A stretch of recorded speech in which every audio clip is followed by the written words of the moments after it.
আসসালামু আলাইকুম প্রিয় ভিউয়ার্স, আজকে উপস্থিত হয়েছি গুরুত্বপূর্ণ কিছু আরবি বাক্য নিয়ে। সৌদি আরবি ভাষা শিখুন সহজ উপায়ে। তাই খুব সহজে ও খুব দ্রুত আরবি ভাষায় কথা বলতে ভিডিওটি শেষ পর্যন্ত দেখুন। ভিডিওটি ভালো লাগলে চ্যানেলটি সাবস্ক্রাইব করে আমাদের সাথেই থাকুন। বস, আমার ছুটি দরকার। এর আরবি বাক্যটি হবে মুদির আনা আবগা ইজাজা।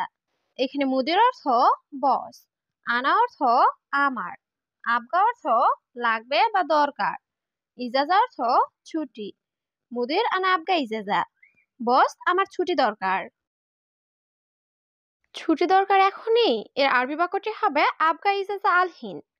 এখানে আবগা অর্থ লাগবে বা দরকার, ইজাজা অর্থ ছুটি, আলহিন অর্থ এখনই। আবগা ইজাজা আলহিন, ছুটি দরকার এখনই। হ্যাঁ, এখনই দরকার। এর আরবি বাক্যটি হবে আইওয়া আলহিন আবগা। এখানে আইওয়া অর্থ হ্যাঁ, আলহিন অর্থ এখন, আবগা অর্থ দরকার। আইওয়া আলহিন আবগা, হ্যাঁ এখনই দরকার। কত মাসের দরকার? এর আরবি বাক্যটি হবে কাম সাহার আবগা। এখানে কাম অর্থ কত, সাহার অর্থ মাস, আবগা অর্থ দরকার। কাম সাহার আবগা, কত মাসের দরকার? বেশি না, শুধু 3 মাস। এর আরবি বাক্যটি হবে মাফি জিয়াদা বাস তালাতে সাহার। এখানে জিয়াদা অর্থ বেশি, মাফি জিয়াদা অর্থ বেশি না, বাস অর্থ শুধু, তালাতা সাহার অর্থ 3 মাস। মাফি জিয়াদা বাস তালাতা সাহার, বেশি না, শুধু 3 মাস। আমার অবশ্যই তোমাকে দরকার। এর আরবি বাক্যটি হবে আনা লাজিম আবগা ইনতা।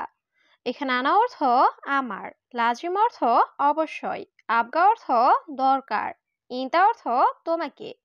আনা লাজিম আবগা ইনতা, আমার অবশ্যই তোমাকে দরকার। তোমার সমস্যা নেই। এর আরবি বাক্যটি হবে ইনতা মাফি মুশকিলা। এখানে ইনতা অর্থ তোমার, মাফি অর্থ নেই, মুশকিলা অর্থ সমস্যা।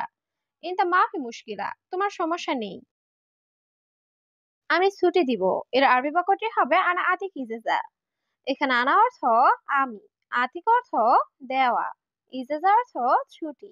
আনা আতিক ইজাজা, আমি ছুটি দিব। কিন্তু বাংলাদেশ গিয়ে। এর আরবি বাক্যটি হবে লেকিন রুহ বাংলাদেশ। এখানে লেকিন অর্থ কিন্তু, রুহ অর্থ যাওয়া, রুহ বাংলাদেশ অর্থ বাংলাদেশ গিয়ে। লেকিন রুহ বাংলাদেশ, কিন্তু বাংলাদেশ গিয়ে। 3 মাস শেষে। এর আরবি বাক্যটি হবে তালাদা সাহার খালাস। এখানে তালাদা অর্থ 3, সাহার অর্থ মাস, খালাস অর্থ শেষে। তালাদা সাহার খালাস, 3 মাস শেষে। ঠিক আছে মুদির, ভয় নেই। এর আরবি বাক্যটি হবে তাইয়েব মুদির মাফি খৌফ। এখানে তাইয়েব অর্থ ঠিক আছে, মুদির অর্থ বস, মাফি অর্থ নেই, খৌফ অর্থ ভয়। তাইয়েব মুদির মাফি খৌফ, ঠিক আছে মুদির, ভয় নেই। আমি অবশ্যই এখানে আসব। এর আরবি বাক্যটি হবে আনা লাজমি জিহানা।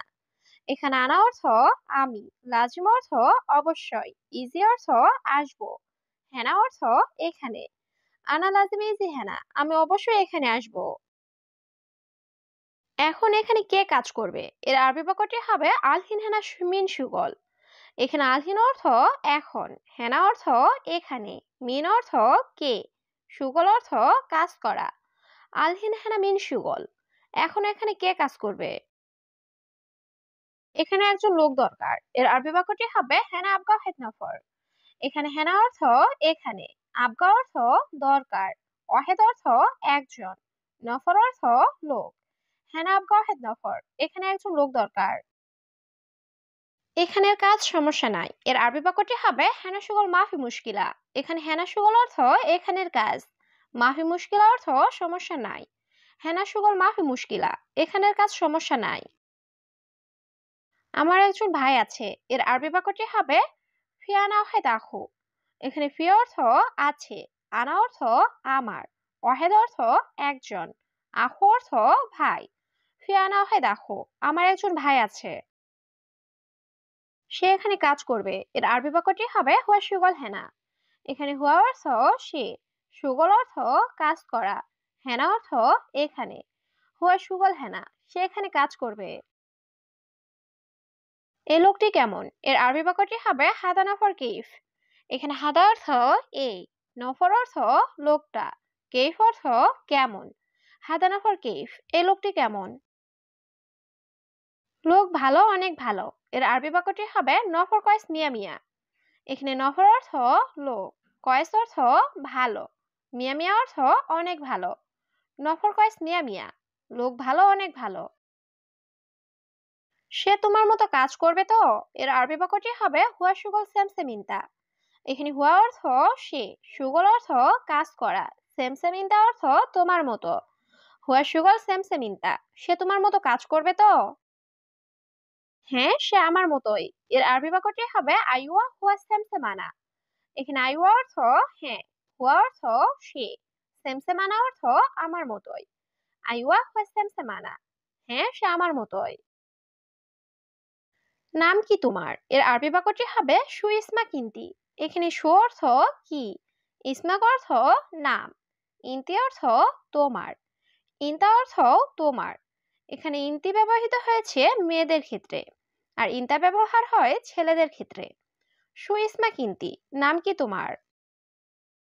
আমার নাম নাসিমা। এর আরবি বাক্যটি হবে আনা ইসমি নাসিমা। এখানে আনা অর্থ আমার, ইসমি অর্থ নাম, আনা ইসমি নাসিমা, আমার নাম নাসিমা। মুসলিম নাকি হিন্দু। এর আরবি বাক্যটি হবে ইনতে মুসলিম অলা হিন্দু। এখানে ইনতি মুসলিম অর্থ তুমি মুসলিম, অলা হিন্দু অর্থ নাকি হিন্দু। ইনতি মুসলিম অলা হিন্দু, তুমি মুসলিম নাকি হিন্দু। জি ম্যাডাম, আমি মুসলিম। এর আরবি বাক্যটি হবে আইওয়া ম্যাডাম আনা মুসলিম। এখানে আইওয়া অর্থ জি বা হ্যাঁ, ম্যাডাম অর্থ ম্যাডাম, আনা মুসলিম অর্থ আমি মুসলিম। আইওয়া ম্যাডাম আনা মুসলিম, জি ম্যাডাম আমি মুসলিম। বয়স কত। এর আরবি বাক্যটি হবে কাম উমরি ইনতি। এখানে কাম অর্থ কত, উমরি অর্থ বয়স, ইনতি অর্থ তুমি। কাম ইমরি ইনতি, তোমার বয়স কত।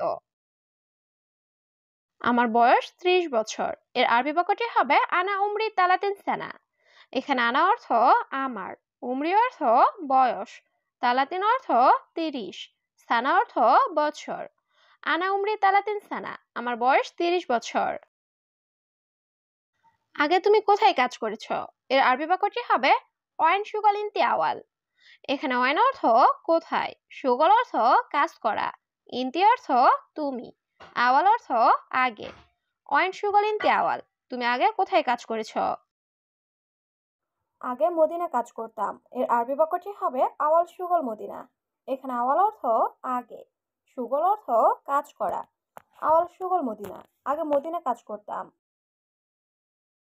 কত বছর মদিনা কাজ করেছো। এর আরবি বাক্যটি হবে কাম সানা সুগল মদিনা। এখানে কাম অর্থ কত, সানা অর্থ বছর, সুগল অর্থ কাজ করা। কাম সানা সুগল মদিনা, কত বছর মদিনা কাজ করেছো। 5 বছর কাজ করেছি। এর আরবি বাক্যটি হবে খামসা সানা সুগল। এখানে খামসা অর্থ 5, সানা অর্থ বছর, সুগল অর্থ কাজ করা। খামসা সানা সুগল, 5 বছর কাজ করেছি। তুমি কি কাজ করতে জানো। এর আরবি বাক্যটি হবে এশ মালুম সাউই ইনতি।